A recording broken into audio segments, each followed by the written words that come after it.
What is up, guys? In today's video, we're going to be talking about Fortnite's new update, which unvaulted the hand cannon and the Falcon Eye sniper.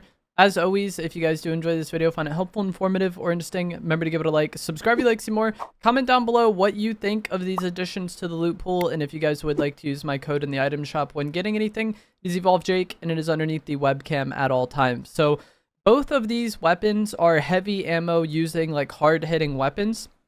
The hand cannon will come in between blue and gold rarity, and the body shots will hit for 76 with the blue, 80 for the purple, and then 84 for the gold version.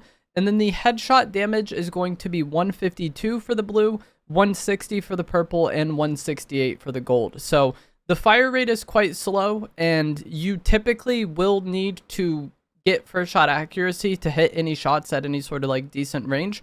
But the damage potential on this weapon is actually quite high. One unfortunate circumstance about this season is going to be that the Wrecker revolver obviously has a delay when you fire it if you swap to another pistol. And this does apply to the hand cannon. So you can shoot the hand cannon and then swap to the Wrecker revolver just fine, no problem. But once you fire the Wrecker revolver, if you swap to another pistol right away, that's when you'll get that delay. So you can't like kind of combine them back and forth. But I also kind of felt like the hand cannon could maybe be like a somewhat decent AR replacement for how this season's meta plays. But this kind of combo, if I wanted to use just hand cannon and Wrecker revolver in my inventory, it doesn't really work out too well, unfortunately, because of that potential delay if you are needing to swap to the hand cannon after shooting the Wrecker. But as always, the hand cannon is like a decent weapon. It's not really my favorite. I'll kind of talk more about how it fits into the current meta after we talk about the sniper, because I feel like they're kind of similar in that regard. So the Falcon Eye sniper apparently comes in every rarity, but I did not see the low rarity versions of this, and I did not see the mythic version either today. And I don't know how to get the mythic if it is in the loot pool. I've seen like news accounts posting that the mythic it was unvaulted from common to mythic. But I didn't see the mythic today. My guess would be that maybe it's in the S+ drop pods, and that's how you get it. I'm not too sure. The damage on the Falcon Eye sniper is kind of underwhelming, with body shots dealing 76 for the common and up to 92 damage for the gold version of the weapon. Headshots on the Falcon Eye sniper will deal 171 damage for the common and then up to 207 damage for the gold, meaning you can't one-shot a full HP opponent in zero build with this sniper. If you're playing build mode, the gold one will one-hit a full HP opponent, but because of the overshield in zero build, you need 250 damage to like insta-kill somebody. And I feel like that matters this season. You know, we did get a reduction in mobility, but we still do have shockwaves and crash pads for people to kind of like get away and reset fights, you know. The mythic version of the Falcon Eye sniper will deal 97 body damage and 218 headshot damage, so still the mythic doesn't one hit to the head in zero build or one hit a full HP opponent. One of the quirks for this Falcon Eye sniper is that it does have a variable zoom scope, so you can kind of zoom in extra. I never really found this to be really that helpful or that big of a deal.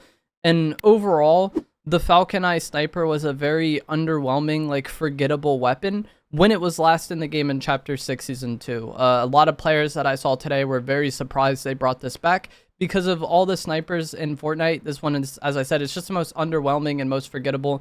It's a very balanced sniper in the sense that it wasn't overpowered, but without being able to one hit to the head, a lot of people just didn't really find it to be that great. And in the past, it would kind of stop cars in their tracks, and at the start of Chapter 6 Season 2, or when it was initially added, whenever cars got shot by it, the car would just stop moving. But that is no longer the case. That was fixed at some point during Chapter 6 Season 2. So not even that aspect of it is in the game. It's just a very vanilla sniper, which is fine, but not that exciting to me. The sniper does have bullet drop and bullet travel time, and then the hand cannon is hit scan, meaning you won't have to worry about that. Both of these weapons you will get from regular looting, like chests, floor loot, the supply drones, just however you can get loot, you can get these weapons. It's not like you have to do anything specific or go to a specific place to get them. I did see the hand cannon in the OXR shops today, and I'm not sure if the sniper also has a chance to spawn there, but I would guess that maybe it does. As I said though, for me, I kind of feel the same way about both of these weapons. Like, neither of them really changed the game or changed the meta that much for me, but I do think they have more potential this season than they have in a lot of recent seasons, because for a majority of recent Fortnite seasons, we've had red dot ARs. Like the last time the Falcon Eye sniper was in the game, we had the Hollow Twister AR, and then we also had the Striker burst rifle, and then the Midas drum gun as well that had a sight on it. And when you have ARs with sights, you can kind of easily use them from like very long range. And so the sniper isn't as necessary. But with this season having, you know, primarily bloom ARs, there's the DMR and the precision SMG. But the primary ARs this season have bloom and spread, meaning to be perfectly accurate at long range, you need to like tap fire. And even just like seeing enemies at long range can be kind of harder with these third-person weapons. So I think with the current meta and the current loot pool, the Falcon Eye sniper actually has more chance to like fit in because there's not as many red dot ARs in the game. And then the same is true with the hand cannon. It's not my favorite weapon, but the lack of red dot ARs I think does make this a little more viable. And I could see if you are someone who really likes the hand cannon or really likes the Falcon Eye sniper, I could see them both being, you know, very viable weapons. In the past with the hand cannon, it was a meta at one point in Chapter 1, Season 7, where people would run the pump and the hand cannon and then swap back and forth like double pump. But with the existence of the Wrecker revolver in the current loot pool, that's really not as necessary to do. I feel like double pumping with just like a sentinel pump and the Wrecker revolver will probably work better and be a little bit easier than the hand cannon. So if the Wrecker revolver just didn't exist, we could see a potential like double pump meta come about because of that. But as it stands now, like I was saying, for me, it just doesn't change the game too much. If you really like the Falcon Eye sniper and you really like sniping and you have a good feel for its bullet drop, I could definitely see it being viable. I made a video yesterday about my thoughts on like the loadouts for this season, and I could easily see this slotting into that final slot or the second part of the video where there was just like several potential options. Like maybe you run a bug blaster there, maybe you run extra mobility, maybe you run a swarm strike, maybe you run double pump. The sniper could also fall into that. And in team game modes, I could definitely see it being like a little more viable.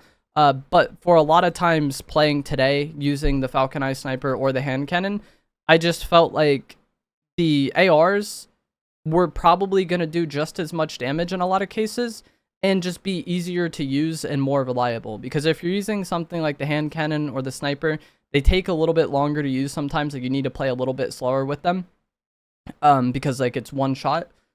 You need to make that one shot count, right? With that, it's kind of like all or nothing. Whereas the ARs, you might have a 30% accuracy, but you're still hitting some of your shots over the course of the fight and dealing damage over time. So that's personally just how I felt about these weapons, is that I would rather just be using an AR because I'm going to be more consistent with the AR. They're very viable and they're both, solid. And the way the meta is this season, it's pretty open. The final thing I'm going to talk about is going to be SUVs, because I've been asked several times if SUV cars were removed from the game. I think they were. It's one of those things where it's hard to prove a negative, but I believe they got added back today. So I was rarely seeing them before, and it was one of those things where I just didn't really think about it too much because it's not like I'm like actively looking for them. But once people pointed it out to me, it's like, oh yeah, I haven't really seen one in a while. That's strange. At some point today, I started seeing them a lot, and I was playing like back-to-back matches, seeing 3+ SUVs in both games. So I think the SUVs were like temporarily accidentally removed or something, and it seems like they have been added back, and you can now find the SUVs on the island again, which is just going to mean more cars on the island. But that is going to be it for this video. As always, if you guys did find this to be helpful, informative, or interesting, remember to give it a like, subscribe if you'd like to see more, comment down below what you think of these weapons and if you're going to be using them. And I will see you guys in the next one. Thanks for watching.